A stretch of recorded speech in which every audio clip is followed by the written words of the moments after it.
So, Thomas, it's an honor to have you join Comic Book Yeti today. It's my Thanks, buddy. understanding you're joining from LA, and been following the fight to control the fires and the ensuing mudslides. How's everything going? How are you and your loved ones doing? Me and my loved ones are okay. I've got friends who are not doing okay, and where everybody's doing the best we can to help people out where they can. I almost adopted four homeless cats, but at the last minute, um, my friend found a place that would take the cats. So, we're just That's a trying lot to, of cats to take on at once. That's yeah. And the suddenly have a pack. But we really saw a lot of people reach out. The donations were insane. I mean, they had to stop. They were like, enough. We have enough stuff. So it's been great to see That's everybody good to reach hear. out, try to help each other out, you know. You never Yeah, I used know. Like my dad used to say, take nothing for granted. absolutely. It can all go up in a blink of an eye. Yeah, I had friends losing their parents losing houses in the Palisades and whatnot, and just checking in with everyone. So, thank you for making time in lieu of all of the chaos that surrounds us to have this My conversation. pleasure. Yeah, Pleasure. but yeah, so jumping right into it, you've constructed this tale in which a small town in the shadow of a castle convent in late 18th century Scotland faces a different sort of devastation. And with a title like The Lycan, I don't think I'm spoiling much by sharing that the looming threat of werewolves pervades the first installment. But your crew of sailors returns from their hunt and they're beset by various other challenges to deliver their cargo. So your work, I've been, watching your films, television for years. It runs the gamut across all genres. How did you initially conceive of this story with David James Kelly? David James Kelly brought me this story. We were young and swapping ideas, and he's a terrific writer. We were working on another script together, and he brought me this idea. We were, both have a love for the old werewolf story, and also the legend, the French legend of the beast of Gaudavan, or however the hell you say it. I don't know how to pronounce that, which is terrible because my daughter speaks perfect French. Well, But it's good that you can ask her for these things. there's a great movie called Brotherhood of the Wolf. Mhm. And that was kind of the launching point. A wonderful French film. The only problem with the French film was it didn't have, werewolves in it. It's a great movie otherwise. So we thought, what if we did something like that, but, put the damn werewolves in there. So that was the genesis of the story.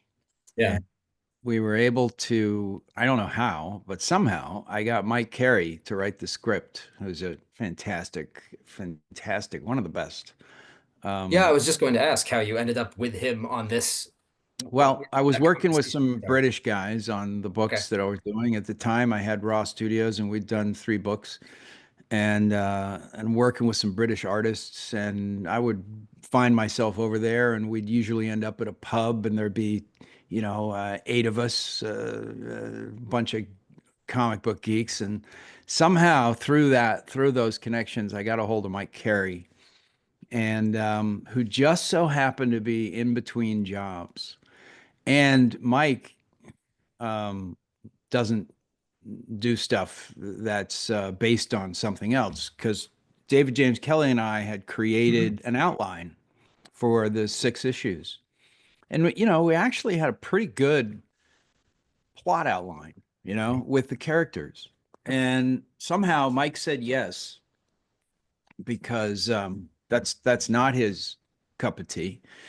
But Mhm. he was intrigued by the story. He told me later that he'd read a lot of adventure novels, and growing up, it was Classics Illustrated for him that really sort of turned his screws, and it spoke to him, and he took the job, and thank God he did because he's the one who brought the characters to life and gave them their language and their Yeah. relationships and all the fun stuff that really that's why you read the book. The plot is the understructure of the Yeah. stuff that happens, but the book is fun because it's all the Adds character the nuance. interactions and Yeah. what people are doing to each other that Interesting. So Carey just did a fantastic bang up job. This was 15 years ago. Oh, okay. And So he came on early enough. I was going to ask, like, for the storyboarding and everything, he's been there since oh early yeah. on. Oh yeah, no, we had the script and we had a couple issues drawn by another artist from the UK, named Oh, Sean okay. O'Connor. And Yeah, he Sean, did the pinup, right? as happens from time to time, being a comic artist is a tough gig. Mhm. And it takes a special soul to want to do it, because you're spending a lot of time, scribbling on paper. And I wanted to be a comic artist when I was in high school, but then I realized that was not going to get me any girls. So I started playing football. Um, and I wasn't a very good football player, but and put on the uniform and loved it and had a great time. And my life took a different direction, but I wanted to be a comic book artist. Great respect for the art, So I wanted somebody. I've got high standards, so I wanted somebody that could do the job. And that turned out to be Diego Yapor. He was available, as Stanley Kubrick said. Someone asked him, like, how do you choose your cast, and he's, well, it's a lot of it depends on who's available when I want to make the movie. And Right. Diego was available and willing, and I knew that he could give me what I wanted out of the book. When you're putting a book together, so that's my job. David Kelly brought me the story. We worked on it, developed it together, but it was David who wrote the outline. And then my job is to find the people that are going to turn this into what it wants to be. Yeah. And so I found Mike Carey, found Diego. I work with Diego on the layouts, and that it's a wonderful process for me, because it's a collaborative effort. We're finding the artists that you really think are going to sing with this particular type of material, and then let them have some fun. So you mentioned it's this confluence of capacity, someone who could do what you want, and the opportunity because they're available. When did Diego come on board? If it started like 15 years ago with Mike, like, and then you brought on what DC Alonso for the coloring and Justin Birch for the Yep, lettering. When did everyone kind that's of right. hop on board the team Well, in that this was after we process? set it up at Comixology. So I started a new Okay. company. I got out of the graphic novel business. And my interests went to other things. But the Lycan sat in a drawer for 10 years. Mhm. And then when I started my new company, Renegade, with Courtney Lauren Penn, Mhm. we started producing. We did a few westerns. We produced a TV show called Troppo, which is on Amazon. Yep, checked out the first episode. Looks really cool. I'm Couple looking of forward to seasons seeing of how it that, had a great pans out. experience. So, as I sort of get into the second half of my career, I start producing and directing. I Mhm. directed a episode of The Expanse, and then I went directed a couple of the episodes of Troppo, um, and developing material. So that's the company that we're building up called Renegade. And Yeah. Courtney thought, we should get a graphic novel going, sort of try to, expand the business. And the Lycan, which was a heartbreaking experience, enough time had gone by for me to feel, okay, I'll dust this off and You can revisit it without feeling give bad it about it. another shot. I'll try this again because I really loved what Mike did. And I always knew that I would, pull it out and get it done. It was too good to just let it die. And the opportunity came. We sent it to Comixology, who loved it, and they've been a great partner. They've allowed me the time to do the kind of work that I like to do. I don't like cranking out. Look, it's a business. A lot of books, you just want to sort of fill the shelves with product, right? Right. And then Keep a them lot, moving. and then other jobs are labors of love, and the time, and it takes what it takes. So we've had the good fortune to have good partners to let us take the time that we need to make the best book. Because once the book is done, it's done and it sits on somebody's shelf, and then 30 years from now or 50 years from now, somebody Get will up and reread. Yeah. discover it in a dusty old bookshop. I hope we have dusty old bookshops 30 years from now. I think we will Yeah. if we I think if we're there are around. certain people who will always want to collect books. I'm certain of that. Yeah. But I was wondering as well, because you were talking about the time scale on developing projects, and just you've got a lot of different diverse interests from performance production, the writing side of things. What does your schedule look like day to day, year to year, year after year? Because you have an impressive portfolio. Oh, Um, thanks. Good work. It's self-directed, I dropped out of high school in the 10th grade. I didn't make it through the 10th grade, so I have a ninth grade high school education. I wouldn't even call it that because I spent as little time there as I possibly could. I was not a person that was going to be sort of like leashed to a desk or leashed to a repetitive job. My mind just didn't work that way. So I was fortunate enough to commit myself to the business of making art and entertainment. And that's a self-directed gig, I am my own boss, and that takes a certain amount of dedication. Some days you just want to sort of hang around on the couch. Mhm. And I've got days like that, but most of my days are filled with getting shit done that means something to me. Right now I'm in the middle of editing a book that I've Mhm. finished, but now I'm editing it. And of course, in Novel, not editing, graphic novel, right?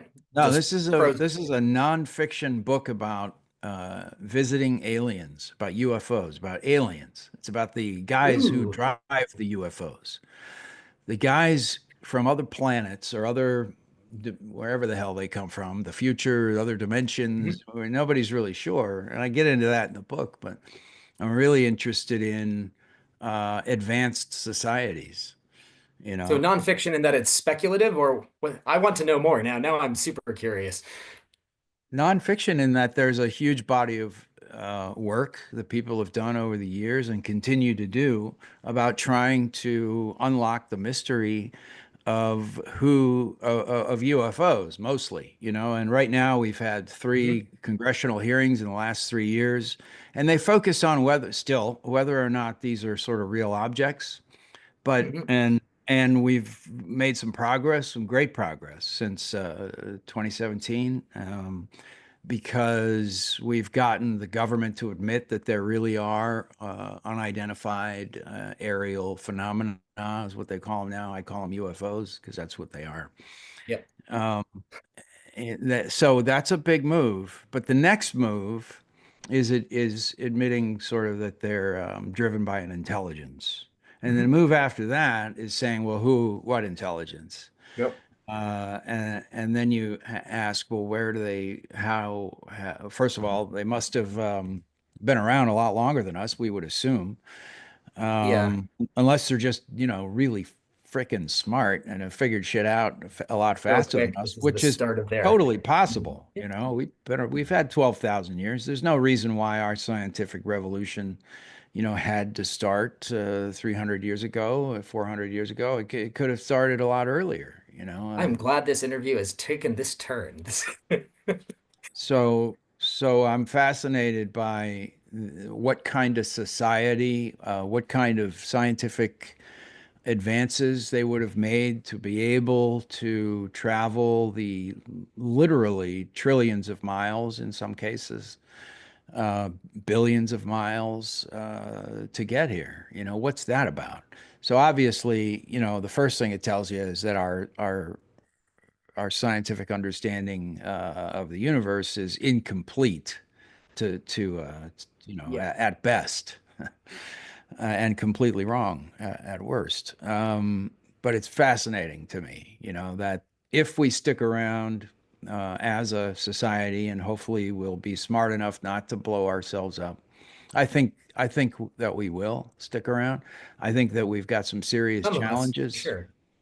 We have to figure out, how to be sustainable on this planet. Obviously, the way we're doing stuff today is unsustainable. Doesn't matter if you believe in climate change. I think the climate's changing all the time, and it's been changing for millions of years. The question That's my is, day job as a climate scientist. So I've got to go okay, take all that right, well, microalgae that's and cool. climate readiness this afternoon. This was Yeah, the fun okay. meeting. Right on. Yeah. So you know that Oh yeah. we're obviously going through some serious changes. Now, the climate's going to change, Everything changes. everything Even changes. I Octavia mean, we Butler, spent Margaret Atwood. Yeah, that's the premise. 200, 200 million years with the CO2 above 1,000 parts per million, and there was And 100 plenty of million years ago, it mammals. was a snowball Earth. Yeah. That's right. The Yeah. question is, can we survive it? And the question beyond that is, regardless of climate change, it's still unsustainable. There's still only a certain amount of resources that we can exploit out of the ground. And also, I mean, how big is this island of trash going to get in the ocean? Now it's like twice the size of Texas. When I first learned about the trash island floating in the ocean, it was the size of Texas. Now it's twice the size That of was my Texas. last interview was with Joe Harris over Great Pacific. Have you read that graphic novel?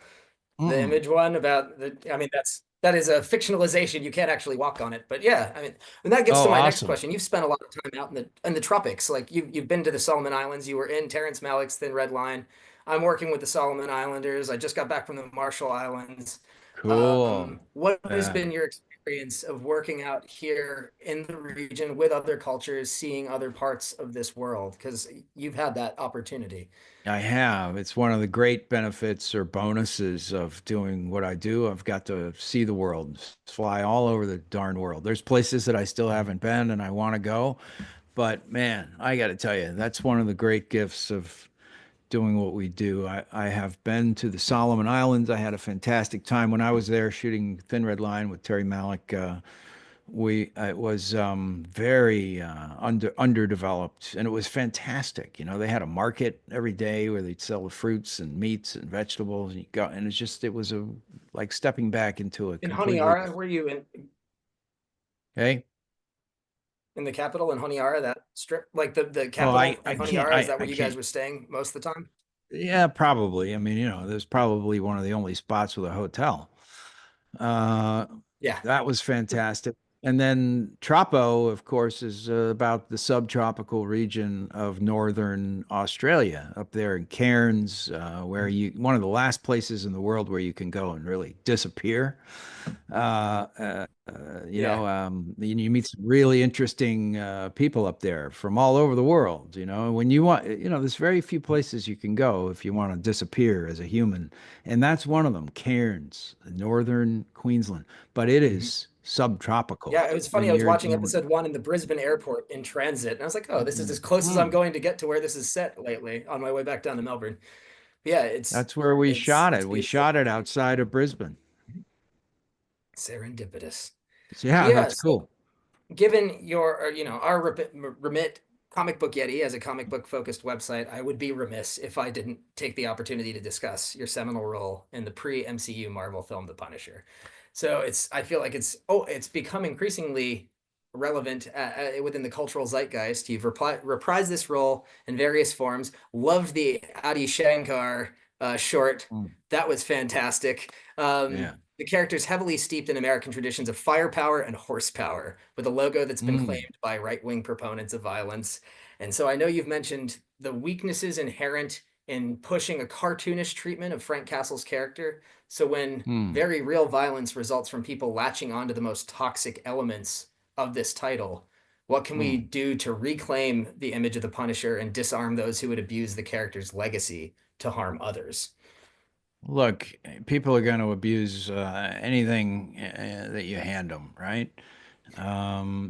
Aspirin can be a drug or it can kill you if you take Mhm. enough of it. Okay. So the symbols that we use are for better or worse, made to you can apply those symbols and make them mean just about anything you want. We're a symbolic society. We can't communicate without symbols, right? So again, it's freedom of speech, and it's the most important thing that we have as a free society. It's a new thing in human society, which is the freedom to speak truth to power. And we see that the UK doesn't have it. Mhm. Their people are getting thrown in jail for some mean The protesting, tweets yeah. or Mhm. tweets that piss people off, and you can't offend people. I know recently I don't think they made this stick, but they wanted to pass a law that where if you were talking about sensitive subjects in a pub, then you could be arrested. So Hmm. that's all, yeah, that's a consequence of not having a constitution that allows you and protects your freedom of speech. You got freedom of thought, right? Yeah. Nobody is going to ever tell you what to think. I can lay in bed at night and think about any goddamn thing I want. Well, in America, I can also say anything I want Mhm. within reasonable limits, right? And everybody agrees on those limits. Without inciting violence or threats. Yeah. And that's reasonable, right? Yeah. So if you're going to abuse the limits, then we have laws for that. Other Mhm. than that, what you can do is just be the best person that you can be. Be the thing you want. There's a great, I think, oh God, it was one of those famous sisters. You know, The Gish sisters? no, no, no, the pre No. the nuns, the famous nun. Anyway, the Oh, famous nun. nuns. Back to the convent. Right. Yeah, who's the nun? Who's the famous nun from a while ago? I'm not. I should Mother know this Teresa, who because passed away in the late 90s, or that's a good one. Yeah, Mother Teresa, which is in the Lycan we have a whole convent of nuns, which I'm is looking forward to getting to know them better over the rest of the the issues.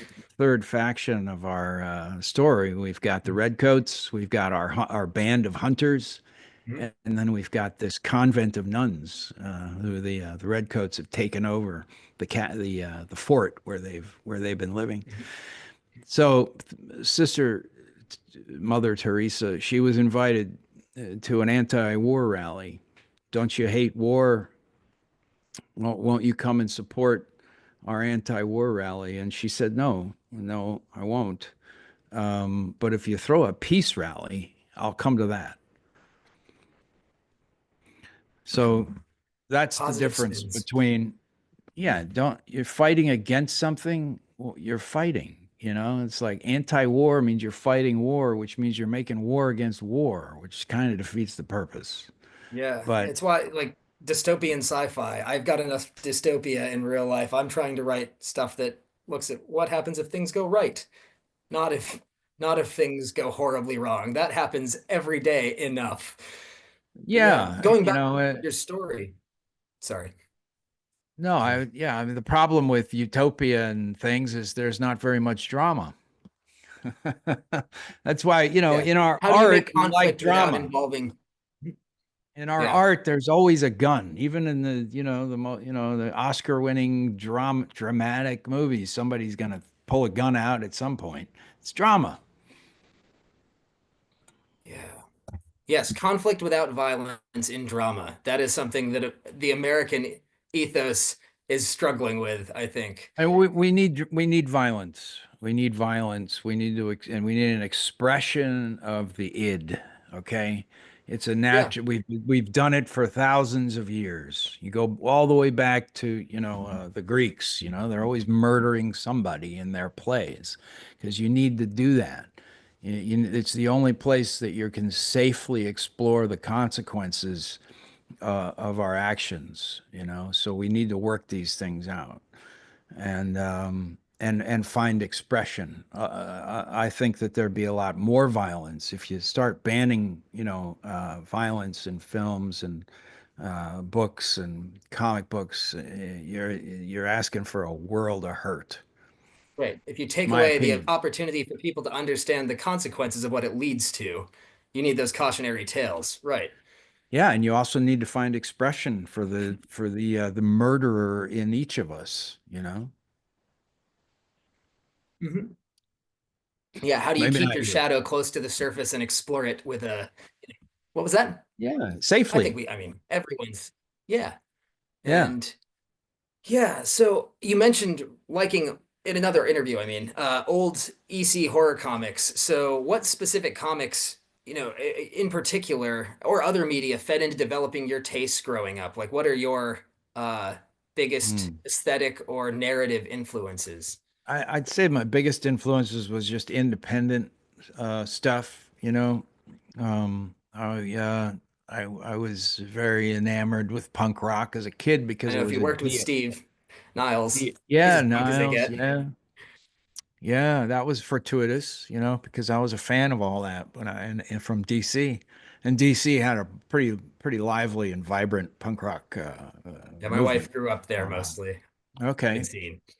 So we had Minor Threat and the Rites of Mhm. Spring and of course Gray Matter and so a lot of really terrific bands. So it was vibrant because they were rebelling against the bureaucracy and the patriarchy, and Washington D.C. was the heart Yep. of the Western world. The stranglehold. It was great, and I still have an independent spirit. So that's probably, so that means underground comic books. Um, Kim Deitch is a favorite of mine. Corn-fed comics, and Deitch is still around, I think, and he's doing better work than he's ever done. Um, and Of course, Corbin and all that stuff. Zap. I mean, I just love that San Francisco underground comic movement. Yeah. And that led to independent music and, of course, independent film. Um, Hmm. and Those are, I mean, if you could, draw a through line, it would probably be independent stuff, But that said, I mean, still, Ridley Scott's one of my favorite directors of all time. All that stuff is really influential. I guess I liked the darker kind of rainy stuff. I can Hmm. appreciate people like Michael Jackson today, but Wasn't when your I was scene when younger, you yeah, when it was happening it in your wasn't 20s? singing to me. They weren't singing to me. Yeah. I think Off the Wall holds up pretty well in hindsight. Yeah. Brilliant But stuff. I That's guess brilliant. that Absolutely gets brilliant. to a kind of a secondary question, but because it seems like that DIY ethos and all of the stuff that you are in charge of producing is of that slant. But then how did you find an effective way to work with the studio system, which you have been able to, successfully maneuver for Yeah. decades at this point, when like holding both of the that ethos and that practice side by side? What Well, that's where the money advice do comes you have from, on and navigating it? that keeps me, it keeps me in, clothes. I was gonna say shoes, but I don't. I hate shoes, so.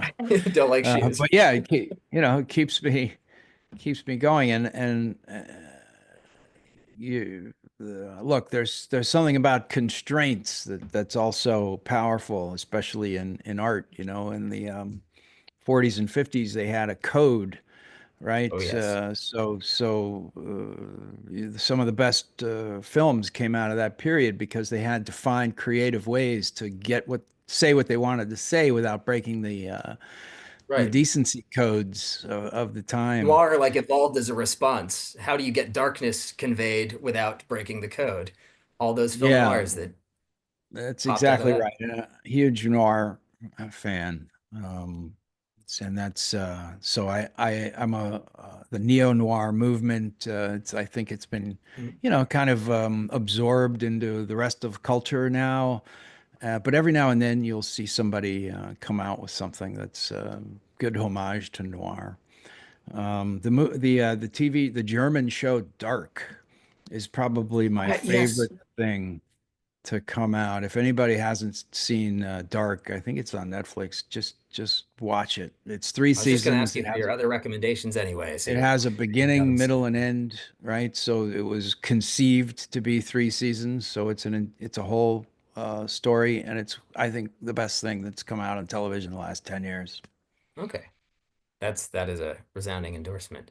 And yeah, I mean, I'll say The Expanse was brilliant. I was going to ask as well, did you get into I remember seeing the first episode and thinking, oh, this is like takes a step beyond what Kim Stanley Robinson was doing with the Mars trilogy and whatnot. Are you also a sci-fi reader? Yeah, oh yeah. Yeah, a huge sci-fi fan. I haven't been able to read a lot of stuff lately. I think the last sci-fi book I read is called Children of Time, and it's about an arachnid, an intelligent arachnid society. Man, Oh, guy did a great job creating a society with a completely non-anthropomorphic intelligence. So, any sci-fi fans out there, that's another book that stuck with me after I read it.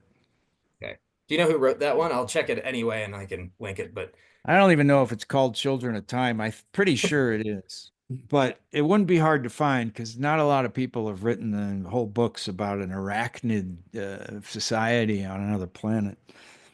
cool. Let me see Yeah, if I well, and can. that gets back to aliens. And um, yeah, I've got a funny one. So I was talking with my stepdad about this. He was on his, father's bedside when his father was on his deathbed. And this guy ran a company that, built radiosondes. So basically atmospheric monitoring, looking at pressure, temperature, etc. And they were watching the History Channel. And my stepdad said, Dad, you worked in aerospace for a long time. What do you think of aliens? Do you think they're here or whether they visited us? And he said, Oh, son, they're here and they're walking among us. And that I found kind of terrifying because this guy wasn't a joker. And this is like dying Who said days. this? His my stepdad's father, who, if he was sending up atmospheric monitoring equipment, weather balloons, was involved in aerospace, he would know what was moving around those radiosondes. So Yeah, I've sure. just been taking that as anecdotal evidence and kind of running with that since I heard it a few years back. And then he passed away Yeah, I mean, two look, months later.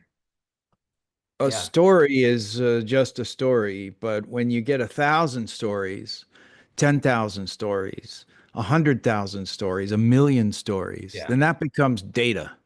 Well, that's Okay. what, like 2 months after that, when he died, Chaim Hachette, the like head of the Israeli Space Right. Agency, Yeah. came out and said pretty much the exact same thing. So, Yeah, we're in yeah, the middle of a cultural shift right now where this is becoming more and more okay, which is amazing.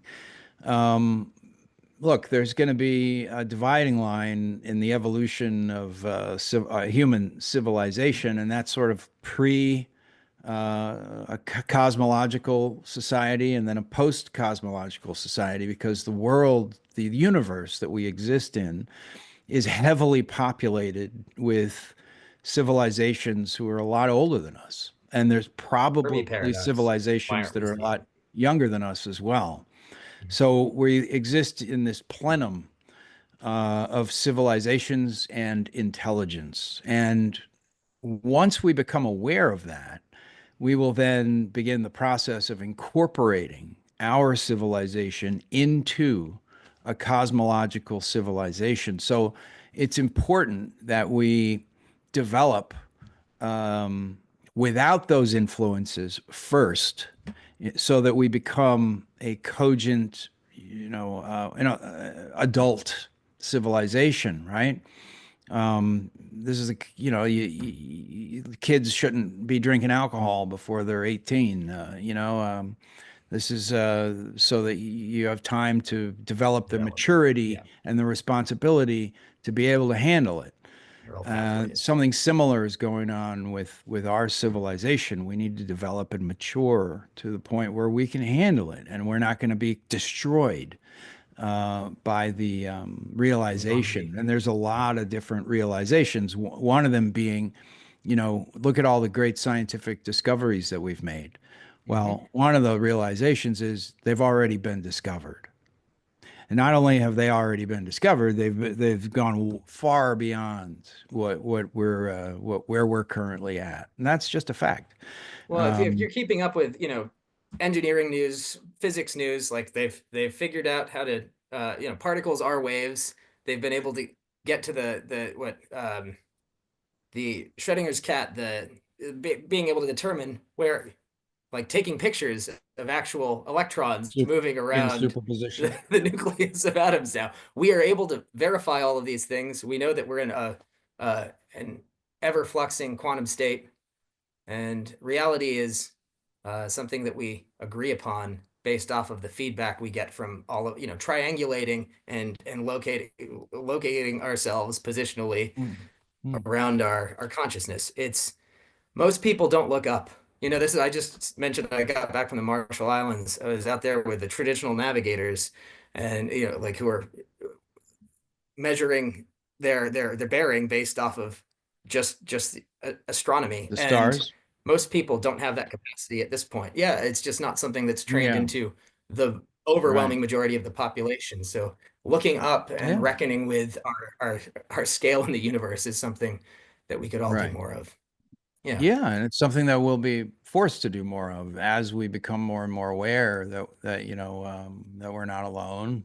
We're not alone here on planet Earth. This has been a resort, a research station, a stopover on the way to other places for a long time, probably longer than we've been around. But and we've also had a lot of respect, for obviously there's other civilizations that have been visiting here for quite a while, but they respect our sovereignty as a society, and that should tell us something, you know. Time directive stuff. Right. So but, there's also things to be wary of. The threat narrative is not inconsequential. There might be some cosmological tipping point where we may go too far, if we damage some of the things that makes the Earth valuable to other Biodiversity societies. doesn't come back when you trim off And branches in the tree of life. It takes millions right. of years for them to Yeah, start I mean, sprouting look, and like diversifying. 99% of all creatures that have ever lived are extinct. Yeah. So, but the processes that allow life to occur here are more important Mhm. than the intelligence that this planet has Are you given familiar with humans. Johann Rockström and the planetary boundaries model? No, tell me. Oh, so well, he was at the Stockholm Resilience Institute, and now he's at Potsdam.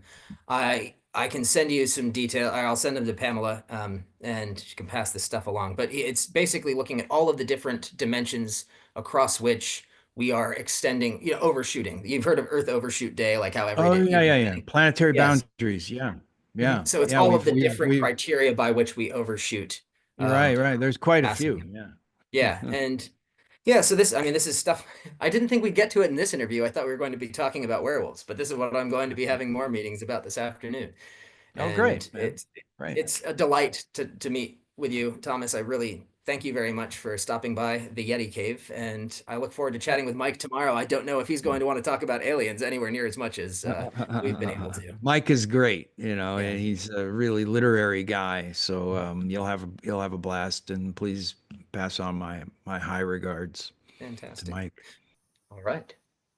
Mike, thanks for stepping into the Yeti Cave today. It's an honor to have you here. And how's everything going back in the UK? Well, that little dog that sits in the room on fire and swears everything is fine. It's kind of like that, but I think it's like that everywhere at the moment. It's a strange start to the year, but I otherwise, agree. fine. Personally, things are doing all right. Yeah, Right. pretty good, pretty good. Well, I should start by pointing out you have had a storied career for over 30 years working with every comic publisher of cultural significance on both sides of the Atlantic. It looks like you've kept yourself busy. So now that I've heard a bit from Thomas around how this project began, can you tell our audience a bit about how you found time to slot this project into your schedule amongst all of the other titles you might have had in the works? Yeah, certainly. I mean, it was I was kind of in a creative ferment back then. It goes back all the way to 2010. So Right, Thomas Smith. I was still writing on X-Men. I was working on The Unwritten with Peter Gross, and writing novels as well. You know, trying to turn in a couple of novels every year. That at that point, I was doing the first of two collaborations with my wife and our daughter, City of Silk and Steel. Um, and so, yeah, I wasn't particularly looking to pick up more work, but then David and Thomas sent me a very full breakdown for the Lycan. You know, it was a very fully worked out story, and it looked like a hell of a lot of fun. You know, tigers and werewolves and nuns. Oh my! Um, I said yes because a lot of the structural work had been done before I came on board. What I did really was sort of flesh out the characters and add in the dialogue, and sort of pace the action. But it was a blast. It was a really fun project. So I think that's why I said yes, because it looked like it was different from stuff I'd done before. It was full on gothic, which was a palette I'd never used, and I was keen to have a go at it.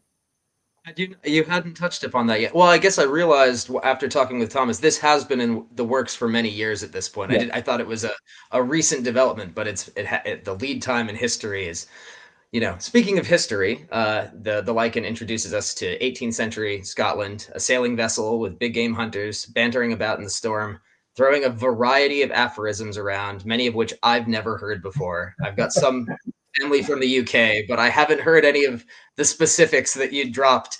And so, were there any individuals from either your life experience or other stories that specifically inspired the voicing that you brought to these characters' conversations? Because, like you said, there was a full outline, but you really built characters quickly with the language that Well, they thank you. used. I mean, definitely not from my life experience. My dad was a merchant seaman who was conscripted into the Royal Navy at the outbreak of World War II. But I don't think that experience really fed into this story. I think it was more. There's a little bit of Robert Louis Stevenson in there, Treasure Island. There's a little bit of Patrick C. O'Brien. There's weirdly a little bit of Shakespeare in some of the salty language that the characters Starts in use. a tempest. Yeah, exactly. And you know, it's there's no yeah. To be frank, there was no attempt to be like completely consistent or authentic in the language. It was just to give a flavor of sort of late 18th century, a flavor of men Yeah. in that time, in that place, and the way they might have spoken to each other, and the way those relationships might have played out. Yeah. So it's a Yes, the palimpsest. banter is effective.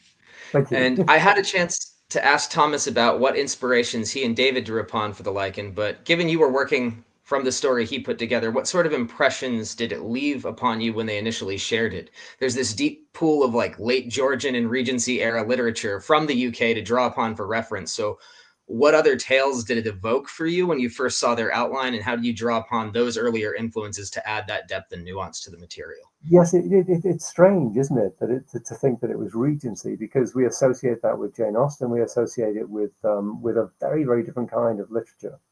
You know, that's more concerned with sort of comedy of manners than it is with adventure and horror.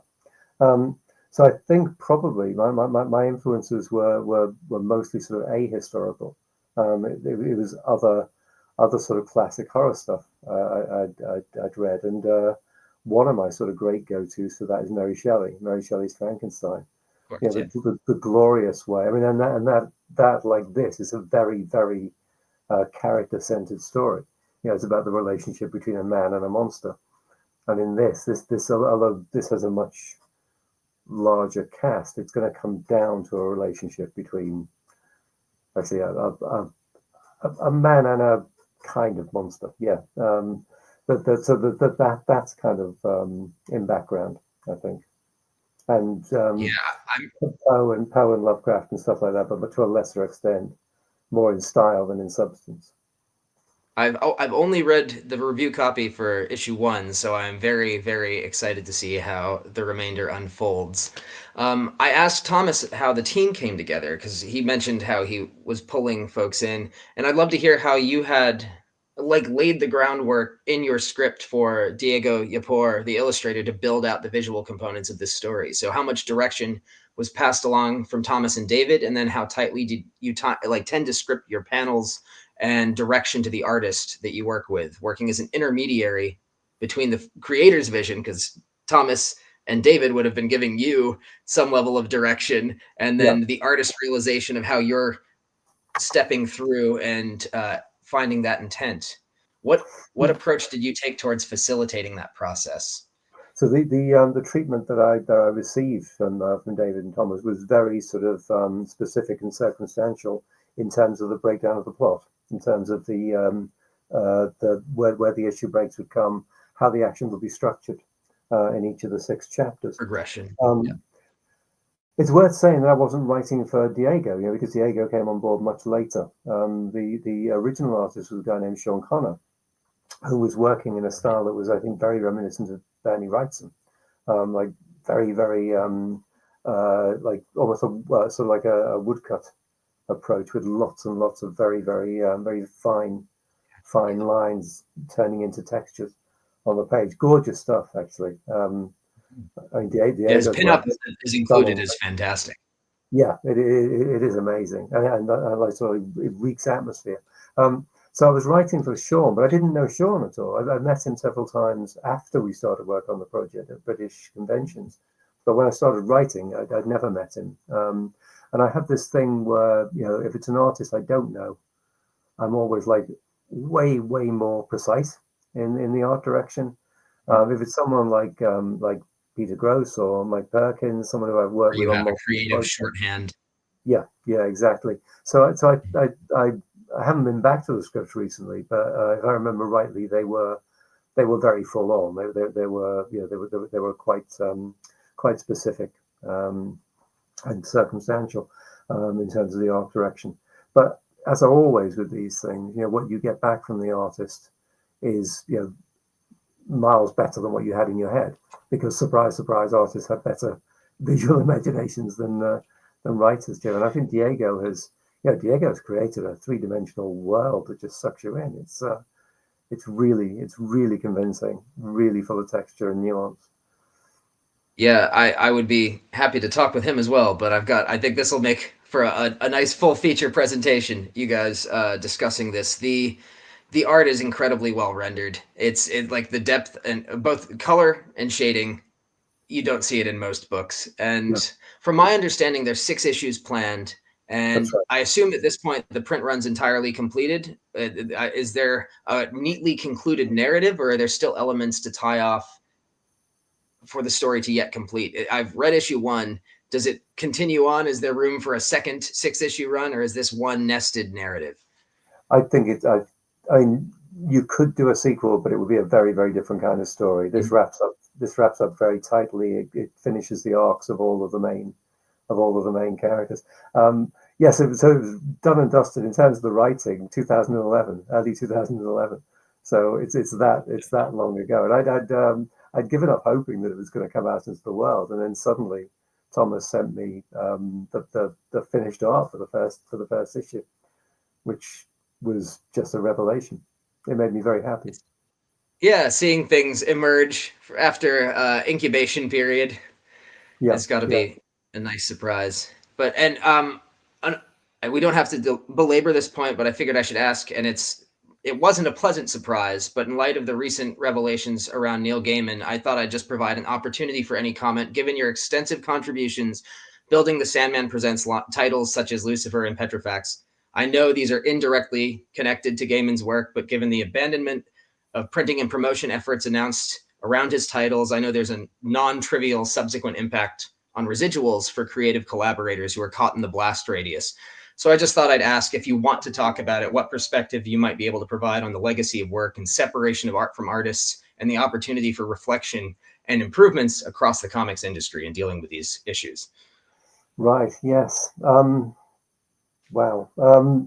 I mean, in terms of You mentioned Lucifer and Petrifex. There was also the Furies, God Save the Queen. I did a lot of work on gaming-related projects, and yes, obviously. Yes, and I didn't mean to diminish it at all. No, I know, just no. yeah. I'm just saying, yeah, I'm sort of like I'm right in the thick of that, and obviously there will be a drying up of royalties, because I'd be very surprised if any of those things go to reprint now. But it's sort of so trivial, so beyond trivial compared to the enormity of what's alleged, of what is meant to have happened, which is shocking and sickening. I think as far as separating the art from the artist goes, people talk about it in one of two ways: either as a kind of duty that you have, as something that you ought to be able to do as a reader, or as something that you should never do, that you should always sort of like make your aesthetic judgments depend on your ethical judgments.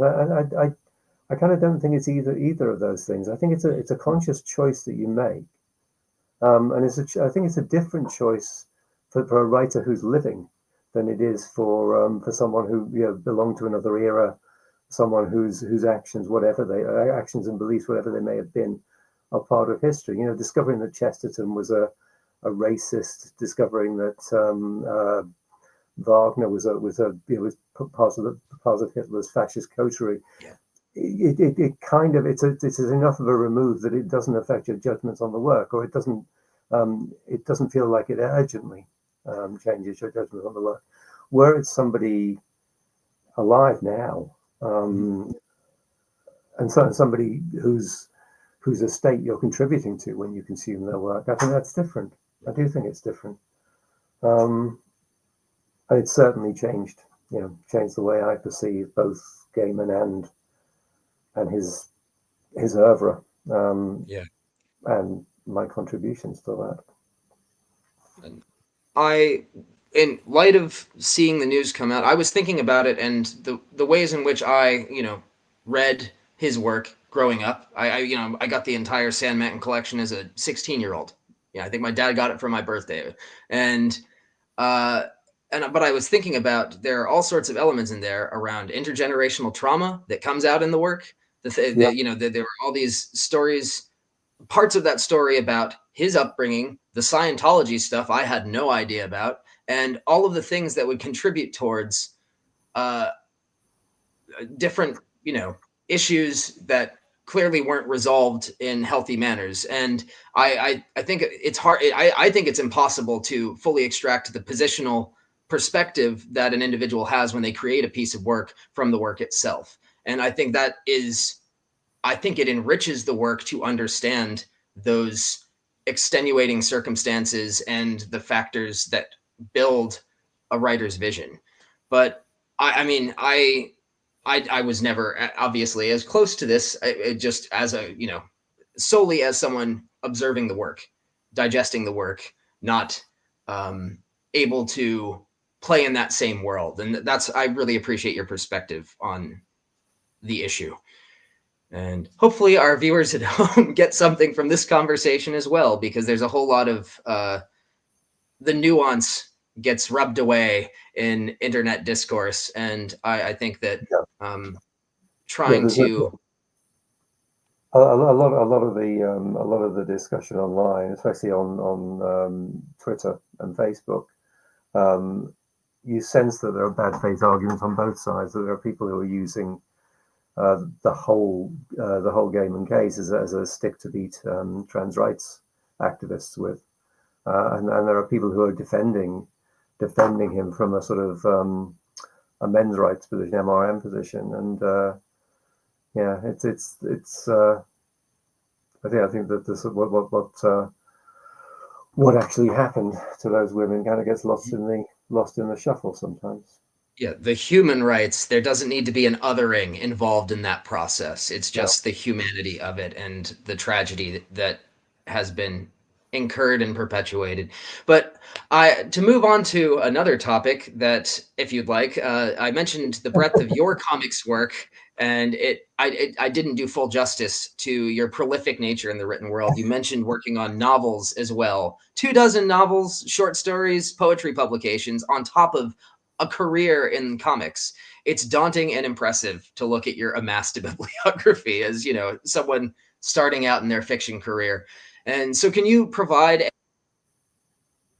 does your creative practice look like to enable that level of prolific output, and what habits are instrumental to maintaining that sort of output? What sort of editorial and professional support helps you ensure that you have time to focus on your fiction? Because I'm tied up with climate reports and all and PhD stuff, and like it's I can't quite get it all on the fiction all the time.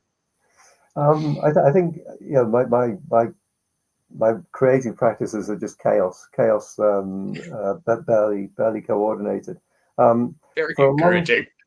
for a long time, I used to say that fear was my greatest weapon, because when I gave up teaching and started writing full time, the terror of not having a regular income, the first month when there's no paycheck, and you realize that you're kind of like a spider. You have to spin your future out of your own silk, kind of thing. That kept me sort of like I had that complete freelancer paranoia thing of say yes to everything, because you just never know when the work is going to dry up. So you just keep saying yes and taking on more and more, because the gaps in between assignments are scary. I work very, very long hours, but I'm really distractible, so I don't work particularly intensely. You know, I'll work in short bursts, and then I'll Sounds familiar. my day is still structured around cups of tea or cups of coffee. I'll just whenever I hit a roadblock, I just go and have another hot beverage, and there's a part of your brain that just keeps on going while you're doing that. I do think that working in different media keeps you fresh. I think there's a thing that can happen to writers, and it may have happened to me. I don't know, because I think the writer is the last person to know this. And it's you just keep on doing the same thing over and over again, telling the same story with different furniture. Yep. And it's only a problem for the writer. It's not a problem for the publisher. For the publisher, that just makes you a brand. That makes you easier to market. But I think ultimately it makes your work stale. And I think if you're working in comics and prose, and occasionally screenwriting, although I don't do very much of that, radio plays, and so on, each of those is a different toolbox for storytelling, and switching between them kind of like it puts you in a different mindset. It shakes up your creative, whatever it is in there. Yeah, the pliability of your neurons, new neural pathways, it's helping open up. Yeah. Assists neuroplasticity. Yep. Yes, exactly. Huh. Yeah. Well, it's a pleasure to have you here. And usually to close, we provide creators with an opportunity to discuss what's been inspiring you. You worked on the Lycan a while back, but both across comics and other art forms, film, music, literature, etc. We're just talking about you dabbling in many. What should everyone in our audience take a look at once they give the Lycan a read? Okay, well, I mean, I hope they will check out my other Comixology book, which is Ghostbox, the book I'm doing with Pablo Raimondi. Which, again, gorgeous art. In terms of the stuff that's inspiring me, I'm obsessed at the moment with Adrian Tchaikovsky. Everything that man writes, especially The Tyrant Philosophers, but also Dogs of War and its sequel, the Final Architecture books. He is just breathtakingly good at fantasy, at space opera. Everything he touches is magic, and it's hard to escape his influence at the moment. He's just everywhere, doing everything. TV, I'm watching and relishing the second season of Severance. Yes, I haven't sat down for all of it yet. I need to get started. Some of the best kind of absurdist horror I've ever come across. Really beautiful, and the acting is stunning. And speaking of absurdist horror, I've recently been sucked into the nightmare that is Skibbity Toilet, which is it's this strange internet phenomenon. Do you understand it yet? No. Could Okay, not. because I have an 11-year-old son, and he's just a little too old. He's like, none of that skibbity stuff. That's for the little kids. And I was like, all right, well, but so Okay, yeah. that What's puts me in my place. okay? Like, what is the? My son, there's all this other absurdist horror stuff that's part of his generation. All this, and now, are you familiar with these like Five Nights at Freddy's and Poppy's Playtime? And you are okay. Five Nights at Freddy's, yes. Puppy's Playtime, no. Okay. Well, I don't know. There's a whole range of horror games that I would not know existed if it weren't my like son's area of interest. And I remember being 10 years old, and I assume you were probably the same with your peer group in terms of capacity for withstanding scary stories. Yes. Is there anything in particular, like childhood scary stories that stick with you that our audience should check out?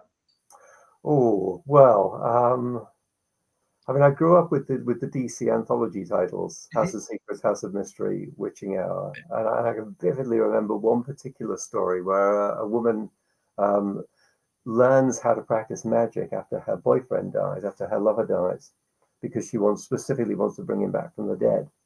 Okay. But she leaves it too long, and what comes back is not the same as the man she remembered, and it has a horrific sort of final beat, the sort of EC levels of horror. I think one of the things that horror does for you when you're growing up, there's a theory which I think is probably nonsense overall, and I can't remember the name of the social psychologist who came up with this, but there's a theory that storytelling has an evolutionary function. Oh That yes, you yes. that just as baby animals learn how to fight and hunt and fight and kill through play behaviors, you watch kittens tumbling with each other. You realize that they're learning how to do all the things that they will need to do as adult predators. That in the same way, stories help us as kids to extend our emotional repertoire, so that when we meet challenging experiences in life, we already have a way, the means to withstand them. I think on the whole, that's a reductionist way of looking at stories. But I do think for everyone who loves horror, there are things that you come to when you're young that are too much, and you kind of like you're rocking, you're kind of reeling in the aftermath of them. But I do think that's kind of a rite of passage for a lot of people. What did you find the scariest when you were growing up? That you said that specifically the zombie returning from the dead, was that? That was one of them. Yeah.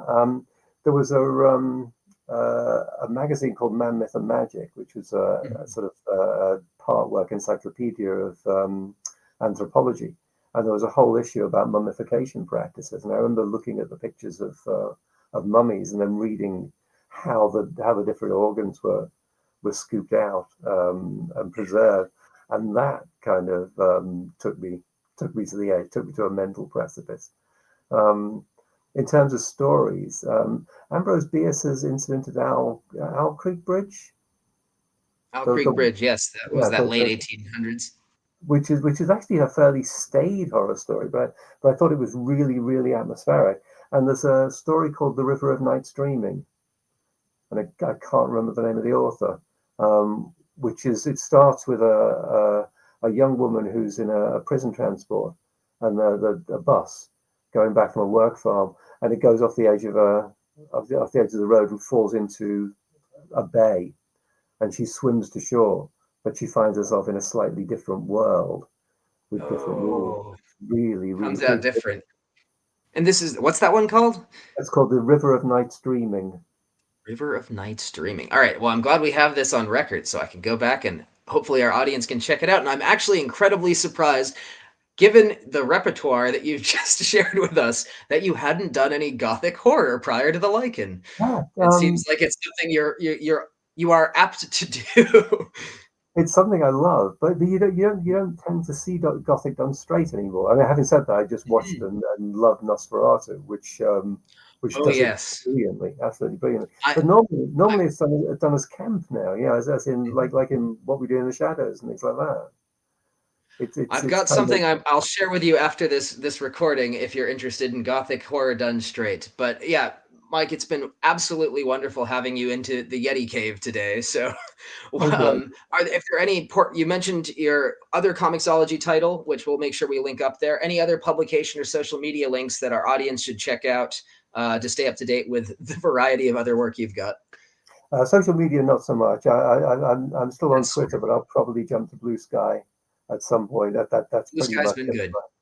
That's pretty much it for my social media presence. In terms of other publications, I have a novel coming out in March called Was Willem, which is it's kind of a 12th century Seven Samurai. If the Seven Samurai were not samurai, but sort of undead monsters of various kinds. All right. That sounds fascinating. That sounds wonderful. Mike, thank you very much for your time. I will get this up once I've cut everything together with Thomas's video, and I look forward to seeing how the Lycan performs and the rest of the story. It's a pleasure having you here. Thank you. Pleasure to talk. Cheers.